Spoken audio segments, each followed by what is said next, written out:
நீங்கள் ஒருபோதும் பயத்தில் மூழ்கி திகைத்து நின்றீர்களா? திடீரென்று ஏதாவது நிகழும் போது, ஒரு பிரச்சனை அல்லது நெருக்கடி, உதவிக்காக எங்கு திரும்ப வேண்டும் என்பதை நீங்கள் அறியாமல் இருக்கும் போது இது மிகவும் துயரமாக உணரப்படுகிறது. ஆனால் கற்பனை செய்து பாருங்கள், அந்த நேரத்தில் வலிமையான மற்றும் திறமையான ஒருவர் உங்கள் அருகில் இருந்தால் என்ன ஆகும்? அது உங்களுக்கு எவ்வளவோ ஆறுதல் மற்றும் துணிச்சலை வழங்கும், இல்லையா? இதேதான் அரசர் ஆகாஸ் எதிர்கொண்டது. எதிரிகளின் தாக்குதல் அச்சுறுத்தலை எதிர்நோக்கும் போது அவர் மிகவும் பயந்து விட்டார்.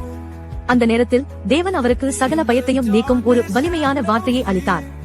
தேவன் ஒரு கன்னிகை கர்ப்பமாகி ஒரு மகனை பெறுவாள், அவரது பெயர் இம்மானுவேல் என்று கூறினார். இம்மானுவேல் என்றால் தேவன் நம்மோடு இருக்கிறார் என்பதை குறிக்கிறது. இந்த வாக்குறுதி மட்டும் ஆகாசுக்காக இல்லை, இது மிகுந்த தூரத்தில் உள்ள எதிர்காலத்தை நோக்கி சுட்டிக்காட்டியது. அங்கு குழந்தை இயேசு பிறப்பார். அவரது பிறப்பு என்பது தேவன் நம்மோடு இருப்பார் என்ற வாக்குறுதியின் நிறைவேற்றமாகும்.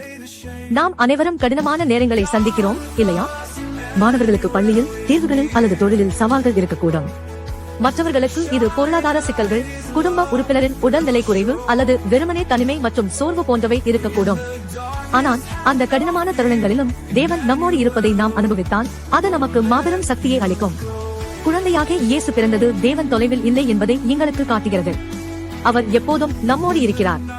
கிறிஸ்துமஸ் நெருங்குவதையொட்டி நான் உங்களை இயேசுவை உங்கள் வாழ்க்கைக்குள் அழைத்து எப்போதும் நம்மோடு இருப்பவரை அனுபவிக்க வேண்டுகிறேன்.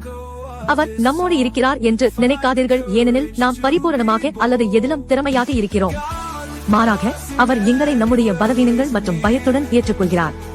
நாம் உண்மையாகவே தேவன் இயேசுவை நம்மிடையே இருப்பதற்காக அனுப்பினார் என்பதை ஏற்றுக்கொண்டால் கிறிஸ்துமஸ் இன்னும் மகிழ்ச்சியாகும்.